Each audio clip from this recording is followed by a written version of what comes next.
how hard you hit. It's about how hard you can get hit and keep moving forward. To infinity and beyond. Some people without brains do an awful lot of talking, don't they? It's classified. You talking to me? I could tell you, but then I'd have to kill you. I can't lie! Expecto Patronum! Entertainment X. You never know what you're gonna get. For this episode, I sit down and chat with Stephanie Klemons, and we cover a lot. Everything from Katie's art project to the NFL to Hamilton to Rock of Ages and so much more. Stephanie has a wonderful view on this industry, entertainment industry as a whole, and it is so absolutely wonderful to hear her stories and the lessons in which she's learned and how she's learned to become a better communicator, a better teacher, to believe in herself more. There's just so many gems in this episode, and I really enjoyed having this conversation with her. So I hope you enjoy, and keep on keeping on. We're back. I'm Clayton Howe, and today with me is Stephanie Klemons. Stephanie. Hi, Clayton. Hello. Happy to be here. This is great. I feel like our meeting is almost fortuitous in this industry. The more you're in it, the more mutual friends from different projects come around. It is so incredible. And we met through the lovely Taylor, and she works with me all the time on pre-production for like the last 3 or 4 shows I've done, and I love her. And She's so great. Thrilled to be sitting here with you today, staring over at New Jersey as we sit at Ripley Greer Studios. Yes, we have a water view. I have a water view. This is lovely. One Let's of the talk only forever. rooms. Yeah, right. So you just did Rock of Ages. I did. Second time. Yes. So we did Rock of Ages at PCLO just this past month. And I was there 2 years ago playing Vanessa in their production of In the Heights, choreographed and directed by Michael Balderrama. And artistic director Mark Fleischer said, I heard you just came from Drury Lane in Chicago, and you and Scott, did this awesome, Scott, the director, Scott Weinstein, you guys did this awesome version of Rock of Ages. What do you say you bring it here? We had a meeting, the following year, and we planned to basically bring our production over. The only difference was our set was totally different and our cast size was totally different. So while it was the same, sort of idea, we did bring the production from Chicago's Drury Lane Theater to PCLO. I love that. That seems to be how a lot of these projects happen. It's right. It's all hearsay. I always feel like, from the second I started in this business, it's just been like one word of mouth to another. The good news is that when good things travel, they travel. And the bad news is that when bad things travel, they travel. I think the worst thing for me that's traveled is an incorrect spelling of my last name on my very first show. Oh, Bombay Dreams. Bombay. We'll talk about Bombay Dreams. We will get there. They spelled my name with 2 M's, and I swear to God, it has followed me ever since because people that I work with. But yeah, so it's a small business, and we were thrilled, Scott and I, to bring it back. We had a lovely time working together, and PCLO is just like, it's been a dream of mine to work there and to get to work there twice. And it's huge.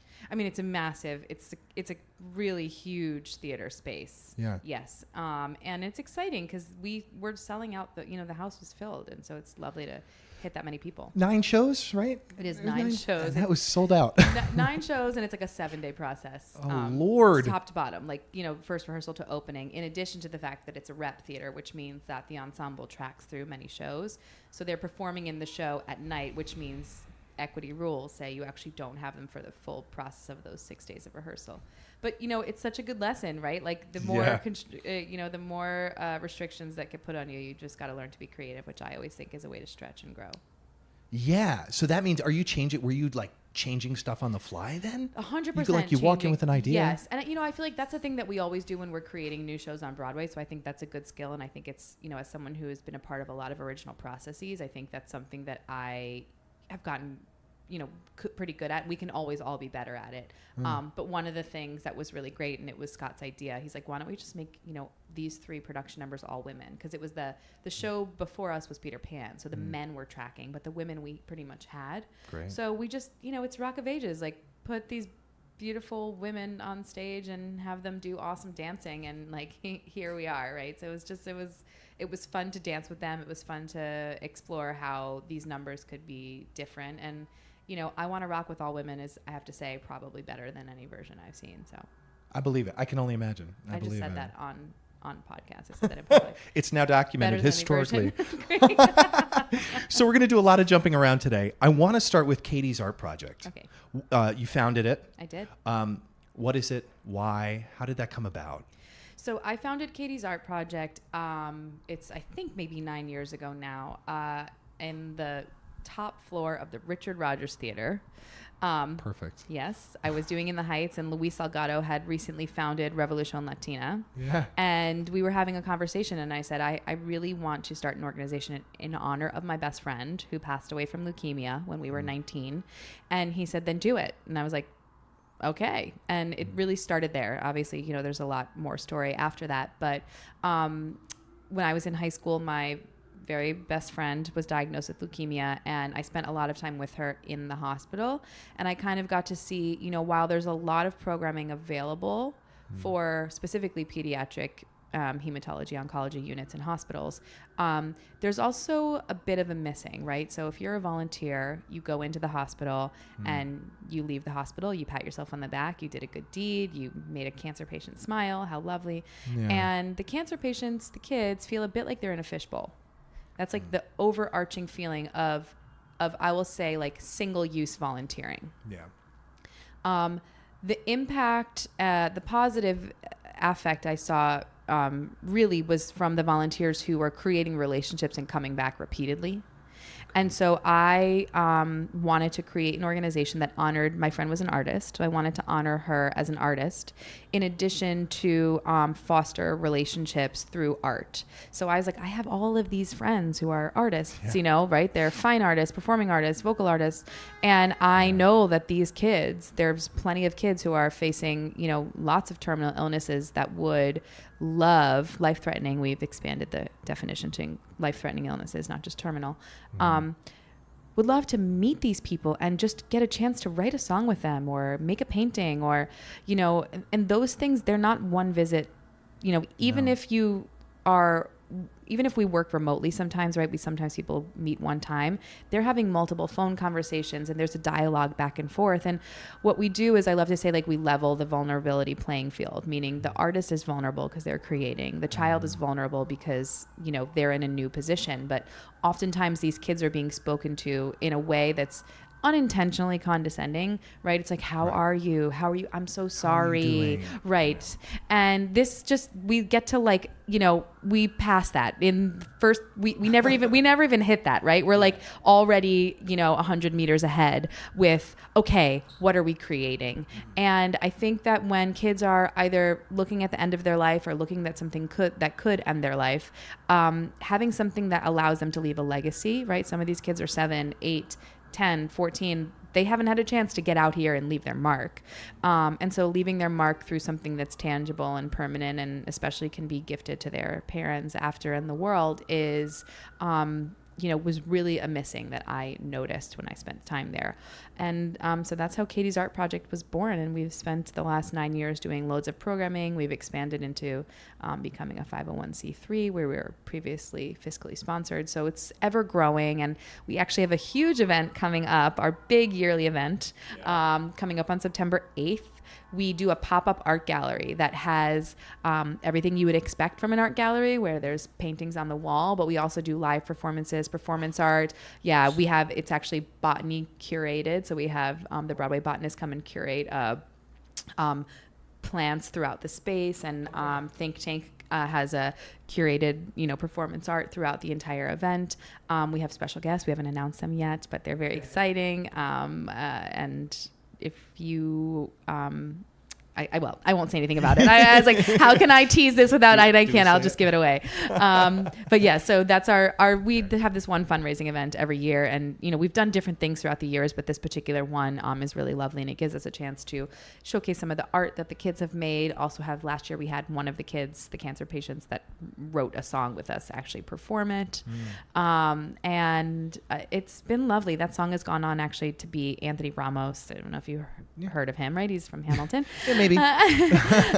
He wrote the song with one of our patients named Ariel, and the song actually got chosen for the show that he's on, Spike Lee's She's Gotta Have It. And then it became like an internet sensation, and it had like hundreds of covers in less than 24 hours. And so, you know, just a song that was just these two people together in a studio, and Will Wells, his very awesome friend, produced it, who also does a lot of work for Hamilton. William Wells is a very big, important name in this on this track as well. But they created this thing, and it just overnight touched all of these. So many people could relate, and this is like Darielle's story, like, you know, almost verbatim, just her feelings of going through this. So yeah, it's been, I always say, like, it's the way that you can, you know, lay your dice on the floor, but you never know how they're gonna sort of, you know, you never know what you're gonna roll. And for me, watching Katie's art project, like, the roll is always so much greater than what I could have imagined it to be. So yeah, Just bigger than you could have imagined. I mean, totally. Like, the things that these come up with and the magic that gets created is amazing. That's so wonderful. So you have the fundraiser every year. Is that every September? And then you're visiting and communicating throughout the year with these different patients. Yeah, and we do, you know, we don't just do like hospital visits, we do workshops. So like last year we had the Brooklyn Comedy Collective come in, and they did a 6-week comedy improv class with like some of the teenagers that are inpatients in the hospital. They do a prom every year. So Carla Garcia came and choreographed a swing number, and then they taught the kids how to swing dance at their prom, because a lot of these kids can't go to their proms, right? Because they're at the hospital. We had a collaboration with Sunrise Day Camp, which is a camp for kids with cancer and their siblings. And so we came and did Broadway week, and we had Broadway performers come and teach all these workshops. We do painting, you know, performance painting. We do any programming, like anything that falls under the umbrella of art, essentially we do it. It's so eclectic, though. I mean, this is like everything. Yeah. I mean, one. And you know, we have connections with hospitals, and we say, like, tell us what your kids want and let us create that. We had someone ask for like a writing program. We connected them with a writer in LA, and, you know, they go back and forth, and they have created a relationship. And, you know, for that one, like, I thought maybe we'd get some published work that never ended up coming to fruition. You know, it's been actually almost a year, but they're still in touch, and they write together and they talk. And so, you know, we generally look for it to have, you know, create a meaningful relationship between the two or more artists. That's beautiful. Where can we, on the social medias and the web, find out more about Katie's Art Project? Yeah, so it's katiesartproject.org is our website. Great. It's Katie's Art Project, at Katie's Art Project on everything except for Twitter. We're Katie's Art Proj. Great. Perfect. That's so beautiful. So we're going to be jumping around a lot. I'm curious, and we talked about this before we started recording, that I had read on the web, that you studied genetics and microbiome and some cancer research along with modern dance.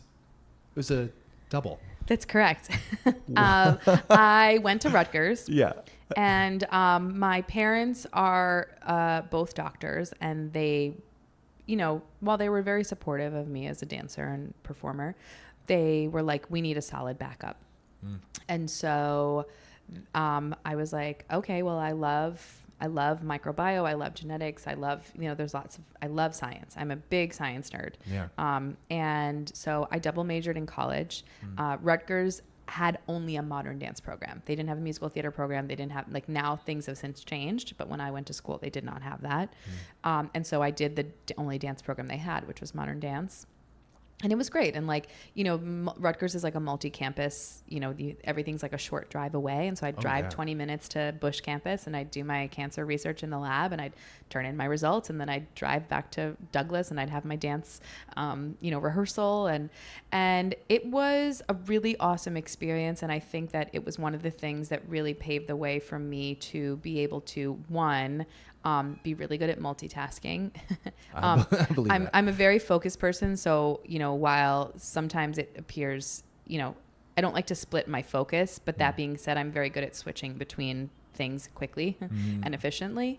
And I think that has been a really useful skill in, you know, not to cut ahead to other things I'm sure we're going to talk about, but, you know, I think that's one of the things that Andy kind of like saw in me early on, and why our relationship formed the way it did, because his brain just moves like 1,000 miles a minute, and he needs someone who's just like, okay, let's compartmentalize that last idea and let's just move on. And that has been a skill that I had to do right in college. Like you're doing this very intense research and you're counting and pipetting and how many cells are here and apoptosis this and that. And then you have to close it off and like go to a dance rehearsal and remember 40 counts of 8 and then go back to the lab, whatever it is. Right. Or, so it was a lovely college experience. I went for 4 years. I double majored and I also did minor. I got one minor, almost a second. I really liked school, but I went every semester. Like I went winter semester, 2 summer semesters. And I just said to myself, every semester. Literally every semester. Okay. And I said to myself, if I'm going to make it on Broadway, which is what ultimately I want to do, I should like get all this schooling out of I should do this now. I should really dive in. Like, so I know sometimes like young adults that are thinking about school will say to me, well, I want to go here so I can go to school and I can do this and that, which is like very valid. But for me, again, like with my focus, like I like to focus on one thing. So I just like went to school, gave all my energy to that. It was really cathartic for me because I was working in a cancer research lab studying leukemia cells while I was with my friend who had leukemia. So that felt also like I was making a difference in the field in a very small way.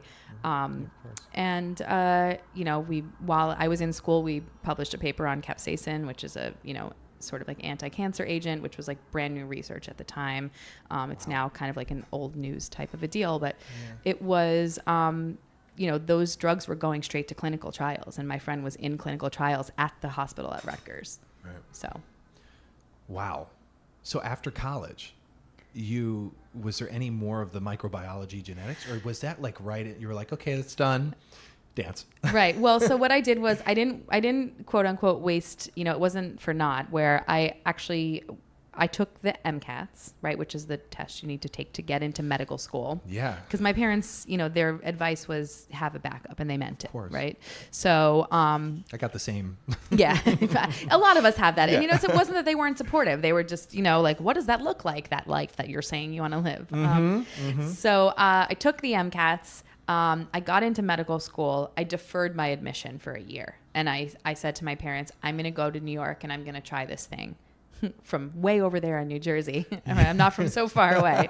But I was like, I'm going to go to New York for a year and I'm going to like hit the pound the pavement and see if I can do this thing. Yeah. And if I don't make it, or I decide I don't like it, I'll go back to school next fall. And I did a lot of work in that year, a lot of great things and a lot of very odd things. And by, in the 10th month, I got my equity card with Bombay Dreams and Berkeley. And there was no turning back. Wow. Okay, so so it doesn't sound like there's ever been really a doubt in terms of dancing and performing. It's kind of just been eye on the prize. I mean, that was just my passion. Like I always said, I was born with a passion. Like I don't think a lot of, in our field, I feel like a lot of people are, we are fortunate enough to be surrounded by passionate people. Of course. But if you were to, just like cut any sample from the general public, I think a lot of people spend a lot of time in their life struggling with the question, what is my passion? Yeah. And so I always felt like the fact that I was gifted with that felt like it was something that I should go with and explore fully, and not just say, oh, it's my passion, but it just didn't, like, I would have never, honestly, you're right. What you just said, I would have never considered not doing it. Mm-hmm. Yeah, you just know what you know. Exactly. Yeah, totally. Yeah. And there's good luck changing my mind. Yeah, 100%. I love, it's on your website. I love this. You wanted to be on Broadway since before you can remember, and you're not going to try to impose a reason for it. I love that. I am, though, curious. First Broadway show you saw, how old were you when you were introduced to the word? Totally. So I was lucky enough to have seen the wonderful, miraculous Cats when I was 5. Wow is right. And I remember back then they would have a commercial for Cats like every 2 seconds, and it was like the audience response outside when they used to have those Broadway commercials. Like, we saw Cats and it's the best thing ever, Jellicle Ball. So I did get to see Cats. And I also did, in that young time, I did get to see Les Mis as well, which touched me so much. And it was such like a formative experience for me. But I think the thing that really sort of like turned the corner and was like, I really want to do this and I can do this, was I saw Will Rogers Follies, and there were the 2 kids in the show, and I was like, I could do that. Like, I know I could do that. So it was always intriguing to me. It was always like a thing that I loved doing, going to, listening to cast albums, whatnot. But I would say Will Rogers Follies was like the turning point for me. Did you keep that to yourself, or was that something you proclaimed? I did not proclaim it. I absolutely kept to myself. So much so that when I was in my sophomore year of college and I announced to my family, because that's like kind of the time where like you kind of have to really start like pointing in a direction. Yes. And in college, I got into college being a biology major. I decided I hated that. I had to add dance. I added dance. I switched from biology to dance. I did dance fully, and I decided I hated that. I needed to do both. So it was like right around that time when I was like, I love both of them. Yeah. And I want to do both. I was like, well, I'm going to do this, and then I'm going to be on Broadway. And like I had like aunts and close family members that were like, I've never heard you say that before, ever. And I'm like, well, I'm going to do it. And, you know, of course, everyone's like, that's what everybody wants to be an actor, right? Yeah. So, apparently I thought I was vocal about it, but maybe I was silently thinking it because people seemed very surprised when they seemed surprised when I was 19, 20, and I proclaimed that this was what I was going to do for a living. Mm-hmm. So after you're here in the city, you're auditioning Bombay Dreams. Yes. Directed by the one and only Bjork Lee. She seems to be on everyone's resume. I said, like, I was running Hamilton auditions yesterday, and it was like everyone's resume had Bjork Lee on it. I was like, this woman is just like giving everyone their very first equity gig or second or 10th because she's everywhere. Yeah. Even non-equity gigs. It's like everything. Yeah, 100%. How was that? How was that process? That's a broad question. Mm-hmm. But what was that like for you to hop into that? So I didn't know anything. Like I knew nothing. Like a dance captain came up to me to give me a note, and she was the dance captain, and I was like, what's the captain what? Like I just didn't know anything. So it was like the process of degreenification, right? It was like Elphaba at 11:30 p.m. in her apartment. It was just like how much information can you cram into my little know nothing head? Because remember, I grew up dancing. I did not grow up doing musical theater. Right. I had been to Broadway shows, but like I didn't know a lick about how things worked. I did not have a performance or musical family that was involved in that. And then I went to college for like science and modern dance, which is like very different. Not audition 101 or no, I walked into my very first audition and got a vocal callback, and they said, "What's in your book?"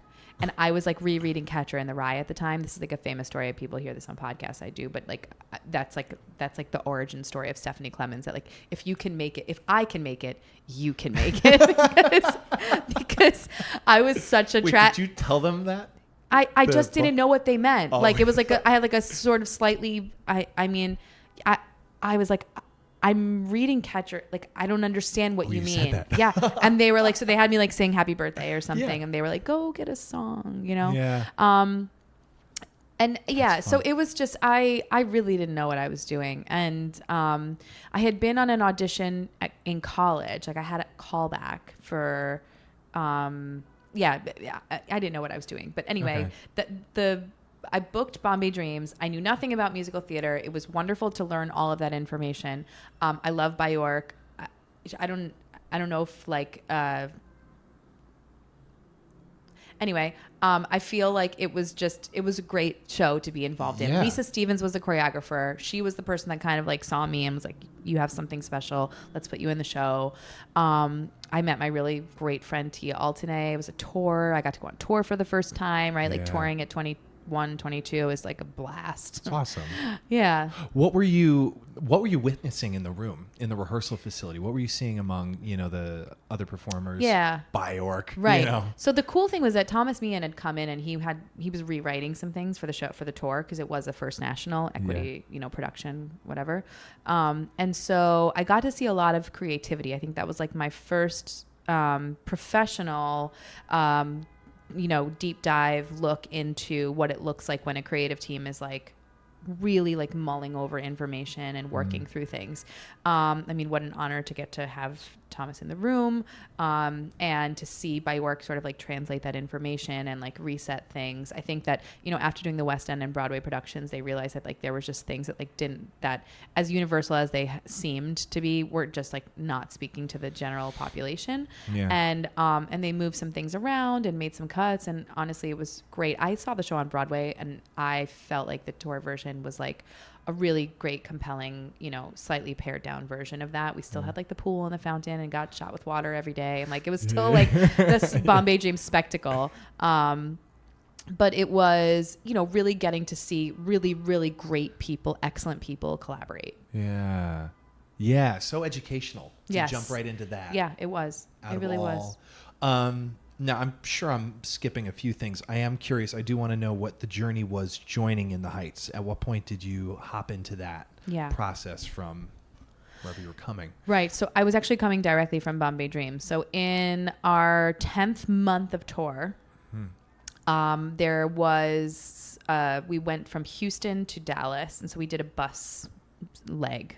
We had been flying everywhere. And so on the bus, always fun things happen on the bus. You listen to things with friends, you eat food, have snacks. I was sitting with a friend, Jeremy Liner, who's now a very awesome, I think, manager in the business. And he said, listen to this tape that I got. You have to get into this music. It's a demo tape of a new musical, and it's going to be so good. And it was a demo of In the Heights that his friend, who was an intern at the literary agency that was representing Lynn. Thank you. Yeah. And so I listened to, I almost said My Shot. I listened to 96,000. I listened to 96,000. We'll get there. You guys, My Shot is 96,000. Helpless is the Club. It's like always, my brain always flips things. Usnavi is Hamilton. But yeah, so I listened to 96,000, and I listened to the song that was cut, Chris Jackson's song, Hear Me Out, which to this day is like a tragedy.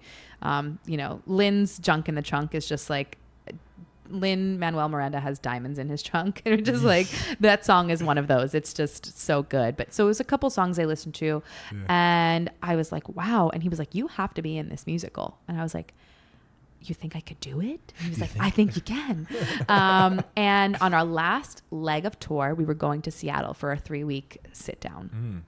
And we were on a layoff the week before, and the audition was on Monday. And I was like, great. I'm going to go on this audition. I'm not going to fly today. I'll fly tomorrow. I'll send my bags ahead of time so I don't have to pay for a new ticket. I'll just stand by on another flight.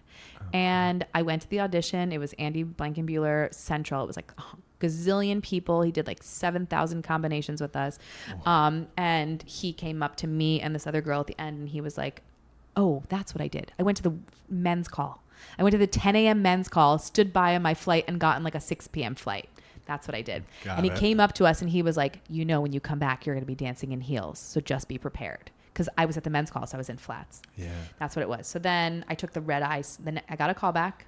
Bethany Knox, my very favorite, called me and she was like, you have a call back, And Sunday night, I took the red eye after the 8th show. I flew back to New York. Then we got to this huge dance call. We did like 5 combinations. There was like 100 people there. Lynn was there. Bill Sherman was there. Alex Lackmore was there. Everybody was in the room. Tommy Kail stopped by. It was just like everybody was popping in. It was their first musical. They're at the dance call. It was like the big dance call back. And it was just like intense and lovely and incredible. And like at the end we did Paciencia y Fe, and we did 96,000. And we did one other thing. I can't remember right now, but at the end of those 2 combos, Andy was like, okay, he kind of like ran it like he would run like a dance class. He was like, watch these people do it. They get it. And at the end of like every combination, I was like part of the group that he was like, watch what they do. Yeah. And I was like, oh, this is good. Like I get him. He gets me. And it was like, I felt like when someone like puts to, in reality, the way that you see things. That's how it felt when it was like this way that I see things. He just like, he does it. And then I get to execute it. So it was like our brain just kind of like, I got him in the way he moved very early on. It's like you're talking to each other without talking to each other. Well, that's how he explains all the time. He's like, I can't believe, sometimes when I'm like not around, he's very, he's very loving and generous of everyone who works with him. But it is definitely a thing that we definitely have, which is really awesome. Yeah. But in the following week, so it's week 3, final week, I get a call back so I'm like, Mom, it's a $600 ticket, I'm like, I just saved up money. It's the end of tour. I don't have a job in a week. Like, she's like, do you think you can do this? And I'm like, I think I can. She's like, well, you have to put your money where your mouth is. And I was like, okay. So Come on, Mom. yeah, I know. Right. So I got the ticket. I flew in. It was a vocal callback. Okay. You know the story now with me and my book. So thankfully it was singing selections from the show. Great. And one of the selections was It Won't Be Long Now. The second selection was Everything I Know. So, you know, It Won't Be Long Now. I'm taking a red eye from performing 8 times a week. It's my second week of a red eye. I land at 7 o'clock in the morning. My audition's at 10:40. I go for the high note and there's nothing there. And Tommy Kail and Alex Sakamore say like, thank you so much. And I do a thing that nobody should ever do in an audition room. I'm saying this and you should never do it. It is bad. Everybody hates when you do it. But I went to walk out the door and I turned around and I was like, I know I have more. And I just flew and I start to go in and Bethany's like, hold on a second. She comes and she talks to me in the hallway and she's like, listen. And I had actually been on quite a few callbacks for Bethany for Mimi and Maureen and Rent. So she knew that I could sing well and she knew that this was like not a great showing. Yeah. Okay. But also she has seen me choke before. So she was like, Stephanie, like, I will get you back in that room, but you can't choke. Like, I need you to. And I got back in there and I sang Everything I Know. And I think they were probably crying because it was like so tragically sweet because I was just like softly singing Everything I Know. But at least it wasn't a belting song and I sounded nice. And it was like this young girl who like probably they thought should be singing Happy Birthday on the audition was like, but singing like Everything I Know. Just like, you know, like crying. And so long story long. I got one more call back. Bethany called me back and I was like, I'm in New York this time. I can come to the callback. And she's like, great. We're looking for one on stage, one swing. At the time, Nina LaFarga was already cast in the show. So my doppelganger was in it. So I was like, okay, I don't know if there's still a spot for me and, you know, whatnot. But I came and Andy they just finished doing the 3-week workshop of, they did like the opening number, 96,000, a couple things, dance workshop, choreo workshop. So he was like fresh off the workshop. He comes in, he's like, I'm going to teach you a new piece of the opening number. And it was me, Rosie Fiedelman and him. And it was, you know, that was it. He paired us up together and we danced, the three of us. And I got the call. Literally, I didn't even like make it to the subway. Bethany was like, I can't believe I have to call you. Are you sitting down? I was like, I'm not, but I'll sit on the concrete. And she's like, you got the job. And so that's where we started working together. And it was, you know, right before the off-Broadway production. So I was with him in pre-pro for, you know, we kind of like seen each other in the audition. And so he called me in to help him with pre-production with a number of other incredible dancers. And so I was also part of like the creation of like, you know, choreography in the Heights. And I got to see Luis Salgado helping to create the club and Michael Fielder, these great partners, Marco Santana. And so I got like a crash course in like salsa and partnering and Michael Valderrama, like all of these people who are so excellent at their jobs. It was like getting off a plane and like being driven like directly to like the front of the line. Like everybody that I was around me was like unbelievably incredible, right? It was like Lynn at the beginning of his, Tommy at the beginning, Alex at the beginning, Andy at the beginning. Like none of them had proven anything to anyone. They were all just like, just doing it. Bill Sherman, just like, you know, little shits, you know, just like writing things and watching them work was, you know, unbelievable. And, you know, I could say loads of things about what it's like working, you know, quote unquote at the top. I think the biggest thing that I take away from the experience of working with them, also the experience of working with the cast of In the Heights and If Then also was excellent, right? Adina and Anthony and LaShawns and James Schneider and all these incredible people and Hamilton is that, you know, I've been in audition rooms before where people are just, I want to just say like not nice to be an all-encompassing thing. When you're working with people who are excellent, like nobody has time to not be nice. That you're working, like you're surrounded with the hardest working people, you know, and they don't have egos. Like everybody is like, how do I be better? How do I get better?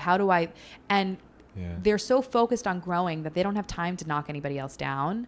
And I know, look, I'm not saying it's like it's flowers and sunshine at the top, but like it's just work at the top, and that's inspiring and that's incredible. And it's so different than experiences I had as someone who was auditioning at the time for, you know, things that were not of that caliber, right? Let's just say that. Sure. And it when I got there, I was like, oh my God, people are just like, and nobody cares to like give me a snide look. We just like do the work. Don't get me wrong, like shit Yeah. forms as you go, right? We There's have issues. egos. We have, right. We have, But but we're like working it's, on this. Yeah. Yeah. And it was just cool. It was Yeah. really, really cool. And I think that Yeah. informed my work ethic. I have very hardworking parents. Like my parents work very hard, worked all the time. And then getting to this moment in my career at 23 was, you know, finding myself in the room with those people and going, oh, like, level up, girl. You know? Time for to bring the A game here. Yeah. It's like, did you, and I don't know, I guess the only way to ask it is, did you know that you were going to be a part of In the Heights at a certain point in these callbacks? Or was it all like, this is great, but... Honestly, the second callback, I wouldn't say that I knew I was going to be a part of In the Heights, but the second callback when Andy like kept pulling me out to like show the combos, I was like, is someone playing a joke on me? Right? Like I knew something was up. Yeah. And then in the final callback before I got the call from Bethany, again, this is a story that I've told before, but Andy showed us a piece of the opening number that he had just choreographed. And I don't know what made me do it.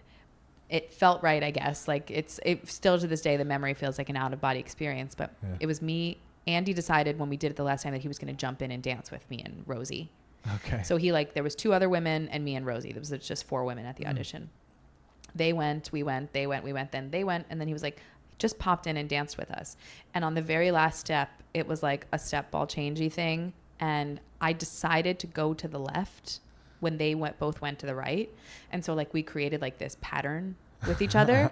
And I think in that moment, without speaking or saying anything, we both were like, well, we're creating together. Like we're on the fly, like choreographing with one another. Yeah. And it just like, I would never go the wrong direction in something else, but it just like happened because it felt like the right thing to do.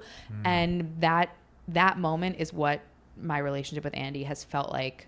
Don't get me wrong, we fight a lot because we spend a lot of time together, but that is but that wonderful feeling of like choreographic creative utopia is a thing that we have found with each other. And that moment I was like, we got this. Like I left with Rosie and I was like, something just happened. And she was like, something just happened. Yeah. And I felt like I really got this. Yeah. And once you were a part of the production, at that point you were doing pre-pro with him. So it was understood that you were going to be kind of helping create more than just this production. There was like that, like was there ever a conversation between you and Andy that you were going to work with him more than just being, you know, one of the dancers? So I didn't make that leap. I didn't make that assumption. He did come up to me in tech, and he at the time was doing Apple Tree. And he said to me, I wish you were with me on Apple Tree, because like he was doing a little bit of double duty. And so I was like, and he didn't really talk much to me, right? Like he was so busy, and I was just like the lowly swing. At the time there was like only one swing, and the other swing was Michael Balderrama, and he was the dance captain. So he was like the most important person in the room, and I was like the least important person in the room. And when Andy came up to me and said that, I was like, oh, right. It would be like someone for me, it felt like, you know, like a rock star, like picking one person out of the crowd, and you're like, me? Why me? Yeah. And then we continued to work together, and then we were doing, I think it was the Broadway show had already opened or something, but we were at Carmine's for someone's face being, I don't know, we were at some one of those type of days, one of those type of events, and he was like, I want you to choreograph this, associate choreograph this new show that I'm doing, and I'm gonna have you associate choreograph the Heights tour to try you out. You know, like I want to see how we work, and that was Bring It On. So that was the second show that we did together, and I was like, again, I was like, me, like why? Like, what did you see me do that makes you think I can do this? And it's funny because now I work with younger dancers and I see them so clearly. Like when people are exceptional, they just like you can't stop watching. You can't stop. You're but even like even the way they are in the room, right? It doesn't have to be the way they move it. It can be the way they carry themselves, the way they perceive information, right? Like everything just slows down and warps, and you like see them like, I'm like, oh my God, you're special. But at the time I didn't understand why he thought I was special. Yeah. And then we continued to work together, and I was like, this feels good. So, and I was like, okay, I kind of guess I see why he chose me for that. But I did not get it at first. Like I wasn't like, oh yeah, like we got a thing going. Yeah, it was just kind of growing. Yeah. And I'm focusing so much on this because I'm so interested what that transition was for you with, dancing into choreographing, resetting, setting, all of that. Because it goes from being, we're all leaders, but like from a follower to a leader, the weight is on your shoulders. Yeah. So I'll say this. One, I quote unquote transitioned into choreographing much sooner than I would have expected because he asked me to. I was in my first Broadway show, right? We opened off Broadway. I was 23, then I was 24. Yeah. At 25, he was like, do my next show with me. So we opened that show. We did the tour first when I was 26, then we opened on Broadway when I was 27. So I was associate choreographing and choreographing more things like, and this, again, this was not the first time this happened, right? I had been in a show called Automatic Superstar off Broadway, and that show had an off Broadway run. Mm-hmm. The choreographer could not continue because they were booked, and we closed and we had another off Broadway run. They rewrote some things, and the director was like, you should choreograph it. And I was like, me? Why? Like, there was 3 other dancers in the show. Why me? And again, is that what you say? Yes, I totally did. I was like, why? Like, what? Why? Yeah. And so I ended up choreographing that show. Yeah. And prior to that, I did this other show called Repo, the Genetic Opera. And that show was very much, it ended up like with a cult following. They made a film about it. It was like a whole thing. Yeah. But there was a choreographer. And like the first day he met me, he was like, be my associate and like help me create the movement. I was in this other show called Tea with Cha-Cha-Ji, which was like a Making Books Sing tour. The director was also the choreographer. He was like, you know what? You do that number better. I'll make you the associate choreographer. Just choreograph that number. I went to sleepaway camp and I was supposed to be a dance counselor. And they were like, we hired too many dance counselors. Will you choreograph the musicals? And I was like, I don't know shit about choreographing musicals, but sure. But like the theme of my life, and at some point at 26, I really seriously like sat down and asked myself aloud in a quiet room, like, what smack in the face am I not listening to over and over and over again? Mm-hmm. Because I was like, God, why am I choreographing again? And I like refused really until very recently. And even now, sometimes I'm like, I'm not a choreographer, I'm a fraud. I sit here and I go, yeah, like, because I didn't sign up. I didn't want to choreograph. I didn't sign up to choreograph. I just kept getting those jobs. And it was like, well, I always say like, the idiocy of us as like young people who want one thing, and I love that we are so driven as young people, not that older people are not, but we all know what it feels like when we're in our teens and 20s and we want one thing badly. Yeah. But we'll just bang our head into a closed door over and over again and like forget to just like try the door next door, and it might be open and unlocked, might be wide open. And that for me was choreographing, and as of late has been directing. Like that has been a thing that has kind of come to me, and I'm like, sure. And like you said, the segue from being a follower in the room or one of the many to being the leader, that was not an easy transition for me, but people saw it in me before I saw it in myself, right? Like the first time that Michael Balderrama was on vacation and I had to run a put-in, I needed diapers. Like I was scared. Like I was like, I'm sitting here with like Lynn and Karen and Andrea Burns and Eliseo Rahman and Mandy Gonzalez and Chris Jackson. I'm gonna tell them. I'm gonna be over here telling like I'm the youngin', right? It was like I was like the 3rd youngest person in the cast, and I did not feel. I would talk about feeling like a fraud that day. I'll never forget it. I walked in. I'm like, okay, I have a list of what we need to do, and I'm gonna tell you what to do. And Jason Bassett, the stage manager's like, just talk a little louder. I'm like, but I feel like why should they listen? And and that was a difficult piece of the transition, but a formative one. Another really difficult piece was when we did Bombay Dreams. Bring It On. We did the out of town run. There was a cast member in particular that really did not care for me, and because Andy was the director and the choreographer, I was in charge of the room a lot, right? Especially setting numbers and creating, right? Like when you're the director and choreographer, there are things like we haven't sorted out. Like he and I have maybe discussed a number for 15 minutes. Andy's a huge planner. So like 15 minutes is not normally a thing, but I'm saying like if we haven't planned a thing and he's like, set that number, I'm like, from what? From like our small ideas that we threw around. So you're in the room creating in front of people. Yeah. You're 26, 25 years old. Everyone's your age or maybe slightly younger than you. You're in the room with your peers and you're like telling people what to do. And you have to, if you want them to feel good, you have to feel good. That was a thing I learned early on. Like as a leader, your job is to make everyone else feel comfortable. Mm-hmm. If you're comfortable, not important. That's sign of poor leadership. The leader making themselves comfortable. No bueno. Yeah. If you're the people that are tasked with following you feel like they're taken care of, it only bounces its way back up to the top, and people consider you to be a good leader and they want to follow you more. And I had a situation with a cast member who just like everything I said, she would like, if I said face right, she'd be the person in the room facing left. And like, it was just like, and like she'd laugh about it and giggle in my face. And it was so harsh and rude. And it was like, I didn't have a choice. Like all I wanted to do every day was like run home and cry. You can't cry in front of a room. No. Like my first day setting Skylar Sisters, I'll never forget it. That Tommy, Cal, and Andy and Lack will never forget it either. But they were in the room with Lynn writing a song, and I had to set Skylar Sisters. And that's one of the biggest turntable moment. First turn, like we've done My Shot, but Skylar Sisters is 2 turntables turning in different directions. None of the cast had ever seen the turntables, right? So now we have people coming in, they've seen the show, they've seen footage, whatever, like, oh, the turntable is what it looks like.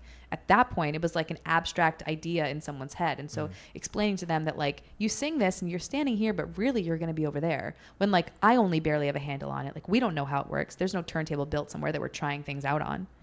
And it was 1:30 and we were taking a 2:00 lunch, and there was just like a breakdown. And I turned around and I faced the mirror and I put my head down and I started to cry a little. And I was like, Stephanie, if this early in the process, you lose the trust of this group of people, this group of very powerful people, it will be to the detriment of everything that everybody has worked to build, because they need you to be in this room and to lead and to continue to set these big numbers and choreograph things and deal with the moments that we don't know what they are yet, and we need input of cast members. You can't lose this right now. I turned around, I bit my tongue. I was like, don't cry. Took a deep breath. I turned back around. I was like, I do not have all the answers. You are asking me questions right now that I know it is exceptionally frustrating that I do not have answers to. I promise you, I will never lie to you. I do not know the answer, but we have to get to some version of the end of this number today before lunch. So if you will just come on board with me and just execute the things in maybe a way that will change after lunch, I can promise you that we will all be in a better place. And it was one of the most difficult moments in my life that I would have never gotten through had that cast member not been a total bitch to me in Bring It On. Yeah. And you know, before that, had someone not said, here's an off-Broadway show, take it and re-choreograph it. And me go, what do you mean? So they were all formative moments, and the transition was not painless. Yeah. It was not what I expected. Yeah. And it was a lot earlier than I expected because of that, you know, that metaphor I gave for the doors. It was just like constantly like, just like smacking me in the head, like falling down like buckets, cats and dogs, like do this. And I was like, well, I better find a way to do that. Yeah. Wow. What a magnetic story. I feel like I haven't looked away from you, and I know people listening are probably like, whoa, that's magnetic. Incredible. Your choreography process, I know it's difficult to explain. I'm sure it changes based on each project. Do you have a loose outline of the way you go about coming up with ideas? Because I've spent so much time with Andy, and his process is so brilliant. I think it's very, very, rooted in what I've learned from him. Okay. And that is, one, I always start in my head. So my wife like always jokes that like I'll be in like a corner just like staring at a spot listening to music, and she's like, she's choreographing, and it's like a joke because I think what people you're not moving, right? I think that people think like when you're choreographing you're like moving, and I'm sure there are choreographers that work movement first. For me, I always have to see it first. I make little notes that look like chicken scratch, and then I go back and I listen to the song while moving. I do that a few times. Thank God for video and footage, because I usually like turn on a camera so I can capture the moments, right? Like there's this great Defranco quote that like, I love this quote. I should look it up and not butcher it every time, but I'm going to butcher it. But it's something like, it's like walking 40 years in the desert, getting it from your head to your hand. She's talking about writing a song. Yeah. But it really is for me, because you can see it so perfectly. And I think any artist can relate to this. We can see it in our head, but then actually making it into a thing is like, that's where the discipline comes in. And that's where, like choreographing often, that becomes easier. Yeah. To get it from here to your body. So I use the video crutch. Are you seeing it from the audience, seeing it from upstage, downstage? Oh, that's an interesting question. I never thought about it. I don't think there's a rule. You're just seeing it. Yeah. I don't think there's a rule. I never thought about it, honestly, but yeah. And and then from there, right, it's like, if it's a group number, I love to have at least a similar number of bodies in a pre-production room. So like the pre-production is like the third level, right? Yeah. It's like your brain, your body, other bodies. And, you know, sometimes when other bodies show up, you're like, that really looked good in my head, but I did not nail the execution of that. Or you're like, wow, that's better than I thought. Let's actually go in this direction. And then from pre-production to the actual cast, right? You might have choreographed something that's like, for lack of a better metaphor, like, you know, set on 3 round pegs and 2 squares, and you find that the cast is actually 5 squares and triangle, right? So then you've got to change it on the fly, and see a new vision. And, you know, if you're lucky enough to have cast great people, which is why I always say in the room, it's about who you be, not all what you bring to the table. A lot of it is who you are as a person, because so much of the time in the room creating with human beings, not just, you know, you're not working with, you're not just a body, you're working with their personality. And truthfully, like, you're going into the fire with them. Like, talk about Pittsburgh, like these cast members, like there were certain cast members that were better at that than others, where you're like, I'm going to set that, you know what? I'm not going to get to that piece and people are just like good about it or not. Yeah. It's a little bit like going into battle. It is. Especially in these short you need trust. Yeah, where I mean, hopefully, you know, in some cases there's definitely dangerous elements of shows, but hopefully you're not going to die, right? Right. But like, so not take yourself too seriously, but yes, it is. It does have that type of a feeling. Yeah. Yeah. Wow. Okay. So this is well, first of all, this is an incredible conversation. So thank you. I'm learning so much. Thank you. I appreciate it. I feel like there's 2 things. Obviously, we've talked a little bit about Hamilton, but to continue on with that for a quick second, is it a well-oiled machine at this point for you in some aspects, and in some aspects no, or just no? Well, no. You know what? Every time we get, I'll put it this way: we have built 6 companies, now going on a 7th. We just hit our 4-year mark on Broadway, right? Yeah. So we have 6 up and running companies in under 4 years.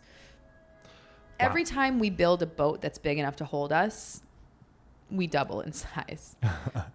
And we got to build a bigger boat. Yeah. And as we all know, things don't necessarily just scale like that, right? Like the engine that worked for you at you know, 60 people working for 60 cast members in Hamilton is not the engine that carries 400. Yeah. And so is it a well-oiled machine? I would say the people that are working to make the machine are working really hard and are very smart. And at every step of the way, we're like, okay, we got this. It's just the growth is making it like, oh, wait a minute. So like, for example, like, whereas we used to just like casting, right? Because especially in the United States, casting is like a quilt because people's contracts are up like popcorn. Yeah. Versus London, where everyone's contract is up at the same time. There's a big recast. Everybody gets hired at the same time. They all go back into rehearsal at the same time, right? It's like very organized there. Yeah. Here, we have a casting meeting. We've started having a casting meeting every 3 weeks because there's always someone and something to discuss. That's not a thing that we were having. And we created that because we realized year 3 that the casting of the show was just getting bigger than, it was just like lots of email chains and people were like, Which what chain did I, like you didn't answer. I'm like, which chain didn't I answer, you know?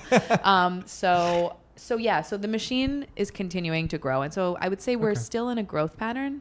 Yeah. So it's a little hard to be, you know, really well-oiled when you're in a growth pattern. But I think we're plateauing soon after the LA company opens. You know, the US is not getting another company.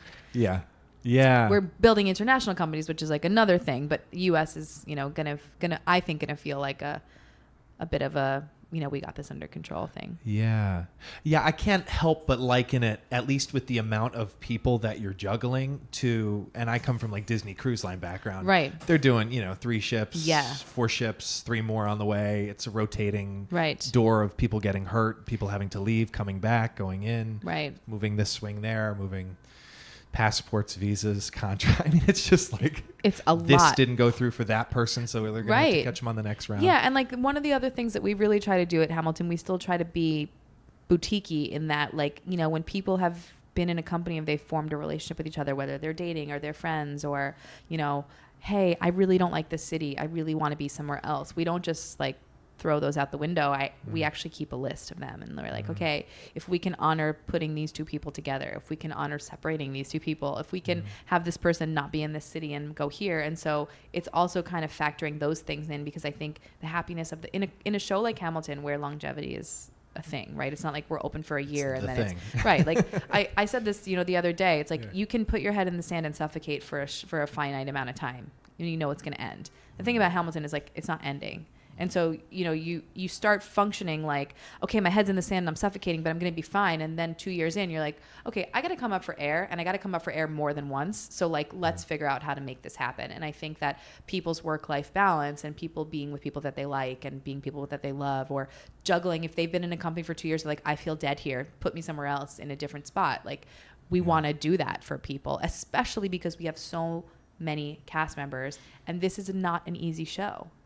No. So like, we're relying on the inventory continuing to grow, and like, sometimes there's not inventory there. Yeah. You know? It's just a reality. Yeah, it is. And sometimes I'm like, how is that possible? But it is. Yeah. Yeah, I get that's just that's one of the, I guess, ongoing challenges of it. That's wow. Okay, changing gears yet again. Yes. Choreographing Eli Manning and Odell Beckham Jr. Yes. NFL. I love that commercial. Thank you. I'm just going to say it. I really loved it. Odell looked like he was doing a lot in there, and I really enjoyed. It's funny. He had a gig, and so he was not able to show up until the morning we shot, and he was just coming off his big ankle surgery. Yeah. And so he was like, what we thought was going to be the wild card, and he showed up, and man, he was like so focused. He learned so fast, and we nailed the lift in 3 shots. And I'm pretty sure the first one in the can was the one. But like, and we had been working with, and again, sometimes I hate saying things because like, no shade to the body double, but like, we had been working with the body double the day before, and like, it was not going well. Okay. And the producers were like flipping out. They're like, I'm like, trust me, he's an athlete. Like, it's not going to go like this. I'm not saying it's going to be easy. I'm not saying it's not going to take us a few shots, but like, it's going to go well. Because the other thing that they sort of tasked me with, they were like, the lift has to work. How do we make it happen? Mm-hmm. And so like, I kind of like said, here's what we need to make it happen. And so when it wasn't working the day before on pre-shot day, the prelim day, they were like, what are we going to do? But I was like, trust me, it's going to be fine. And Eli was so sweet. And he was like, we had like mirrors set up in a corner, and like nobody was allowed to come and watch. And he was practicing the dance. And he went all the way. He went all the way. Yeah, I know. And it was funny. He's like, he did. And he went at, when he said that, I said to him, I said, look, like, how ridiculous are you willing to be? And he was like, I think to do this, we need to go all the way. And I was like, great. I want you on your knees, like tossing your hair, all of that. He's like, give it to me. And he came in the next day, and he was like, I guess, practicing in his room, and his wife and daughter like came down and like secretly filming him. Aww. And he was like so embarrassed because he really just wanted to be really good at it. Like, he wanted to do the full version. Yeah. Yeah. Oh yeah. So it's the Dirty Dancing commercial from the NFL for anyone the big lift at the end of it. Just yes. For anyone who's like, what are they talking about? As we wrap up here, I am curious. I have like 2 or 3 more questions. Is there a common piece of incorrect advice that you've heard in your field? Do we have to stop for sirens? Not really. No? I mean, great. Nah, Perfect. why Okay, not? Great. Is there yes. I think, well, first I'll say this. 1, advice to me is like, I don't give advice. People are like, what's your advice? And like, there's a very Marian Seldes quote that I love that she gave right before she passed. And she said, I don't give advice. I don't take advice. This is paraphrasing BT Dubs. This is not what she said. But like, every journey is different, and I don't give advice and I don't take advice. And I think for someone like me that came from such a different background, like I walked into musical theater auditions and I was like so ill-equipped because like everybody knew what was going on. They all knew this is what you do, and then you're going to use your book, and you're going to have this. And part of what I think my success is built upon is that I was so different to people. Like, I just had such a different skill set, and it was like I was such a weird sort of anomaly. It was like enticing. And so I think, while I think it's useful to take advice and to do things correctly and well, I also think that it's good to know that, who you are and what you bring to the table is just as valid as anything else. And I I feel like, continue to grow and be prepared and work hard. But if something is like not for you, it's just not for you. Yeah. And that's okay. Like it just doesn't have to be, if you want to be on Broadway so badly, great. Maybe being an actor on Broadway is not the gig for you. But there's so many other jobs that surround Broadway. If that's a thing that you love, that's something that you can make your life. And so, I guess if we're like on theme with the day, like the advice is like the bolted shut door might be right next to the one that's like your life's purpose, that's wide open. And it's not to say that we shouldn't be driven to like break down the door. Like there's time for that, and there's use for having that way of being. But there's also like a door that might be open next to you that might be, if not just as thrilling, even more exciting to you. Like I didn't expect a choreography career. I love where my career has gone. I've had great things happen in the last 10 years. But you've been open and available. I've been open and available to it. Yes. Which is incredible. I mean, that's it. I mean, that's one of the secrets to life, I guess. Being a yes. Yeah. 17L, yeah. We're cracking the code to life here. But it's true. Yeah. It's so true. Okay. Metaphorically speaking, is there, and this could be it already, metaphorically speaking, is there a word or a phrase that you would put on a billboard for millions of people to see? Like a quote, a story, a phrase. It can be as short or as long as you want. I have had this idea since being on Broadway. And it's the idea, simply put, broadcast hope. Broadcast hope. I think we're so flooded and inundated with the difficulties and trials and tribulations of everybody, not just ourselves, with the way that the world has become so small and media has become so big, that it can seem like, through our lens, like the world is hopeless. Definitely. And the number one way to create criminals and propagate drug use and suicide and every other thing that we consider to be bad is to make someone feel like their life is for nothing and it's hopeless. Mm-hmm. And no one cares whether they live or they die, they do good or they don't do good. And at the end of the day, no matter how much good they do, it's still going to be shit. That type of mental anguish is what causes people and drives people to do, I think, all of the terrible things that we're seeing. And if we as a society, and it feels like an impossible task, and I've been saying it for the last 15 years to people, and I still don't know how to do it, and I certainly have fallen short of making it happen. But if every single news channel in the world, if every single human being in the world banded together for one day, 24 hours, one day out of 365, to only on all media, all talk, all speech, everything that we broadcast, to only broadcast hope, to pull out the stories of someone, dog saving someone from a lake, some child being saved by a mother that's not theirs and being adopted into a new family, or any other number of things that do happen every single day in our world.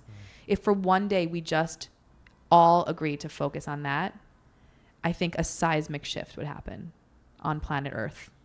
I believe that with all of my heart. And I don't know how we do that. I don't think it's looking away. You know, I'm constantly torn as someone who is, I have a modest following on social media, but I do have, you know, a few thousand people that listen. And yeah, there are some days where I'm like, I'm not posting enough about Black Lives Matter. I'm not posting enough about, like, I'm not posting enough. Like, I feel torn. Like, I want people to know that I care about those issues. But I also recognize that we are all in this giant sound booth. And like, the more we depress the wave, the more we push down on it, it's going to push back. And so I don't want to just like walk around like, you know, like I have flowers coming out of my butt, and I don't think that I do. I'm very real on social media, but I think there's a balance there that we haven't found. And in fact, I think that the rise in activism might be actually causing the pendulum to continue to swing in the direction of destruction, but it might be that we need to destroy it to rebuild it, right? Like the fire's got to burn all the way out before you can even think of, laying a new foundation. And I think we're just like deep in the fire. There's this really awesome Buddhist sort of proverb that says, like, again, paraphrasing, I never want to say things that are public that I'm word for word, but right. The proverb goes something like, love is as dangerous as hate. Mm-hmm. When we feel loved, we actually elevate off our baseline.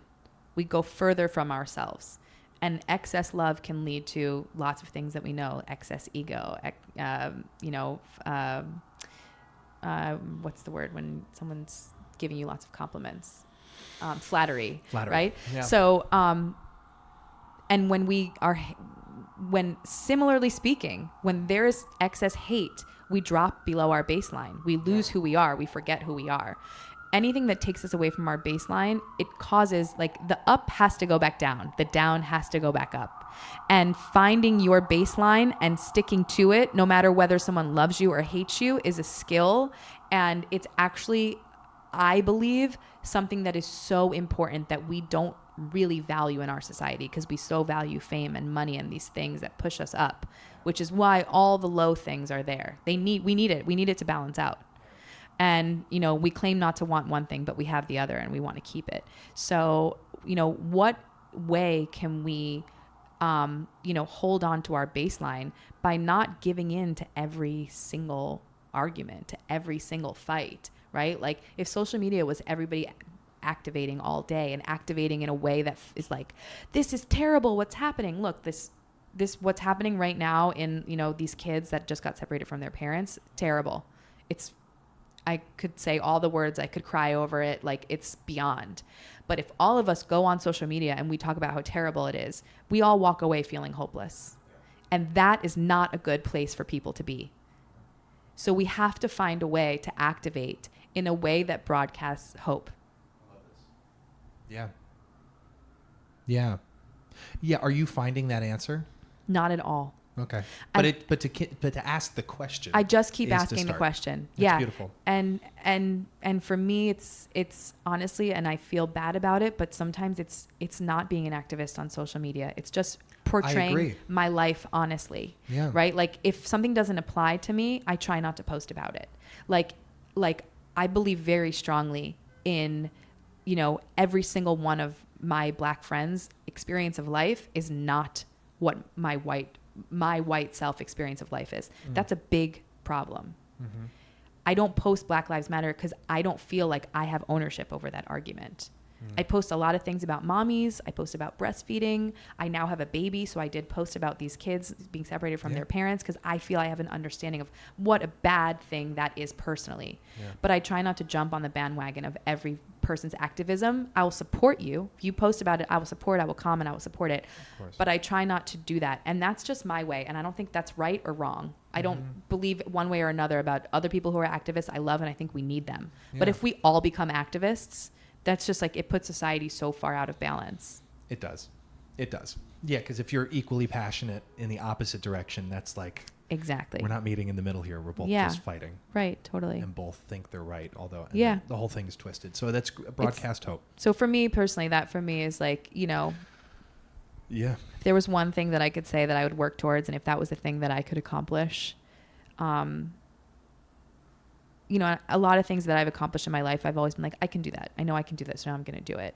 I would say that's a thing that I'm like, I don't think I can do that. I don't think I can get the entire world and every nationality and Israel and Egypt and Africa and Canada and Mexico to all agree. The whole globe. For one day, for one 24-hour period, that today we're going to pull our most hopeful stories from the lives that are surrounding our personal communities. Mm-hmm. And we're going to talk about those. We're going to highlight those people for one day. It would change the focus. It would change the focus, and it would give, kids and human beings that feel like life is hopeless a reminder that there's enough going on that's not hopeless, that if we could shift our focus, that maybe it would give us an opportunity to understand one another better, so that these things, these chasms that we find between us that feel like they just grow and grow and grow and make us so far apart, are actually, you know, filled with little hopeful bridges that actually connect us. Bridges together. Yeah. Wow. This conversation has been uplifting and full of hope. It really has. And I'm not saying that as like a nice little transition. This has been wonderful. Thank you, Clay, for having me. Thank you for taking this time. I appreciate it. Ladies and gentlemen, boys and girls, Stephanie Klemons. You've been listening to Entertainment X, the podcast. You can follow Entertainment X on Instagram at _EntertainmentX_. If you haven't yet, go to Apple Podcasts and subscribe, rate, and review this podcast. Join Clay next week for another curiosity conversation on Entertainment X. Thank you for listening.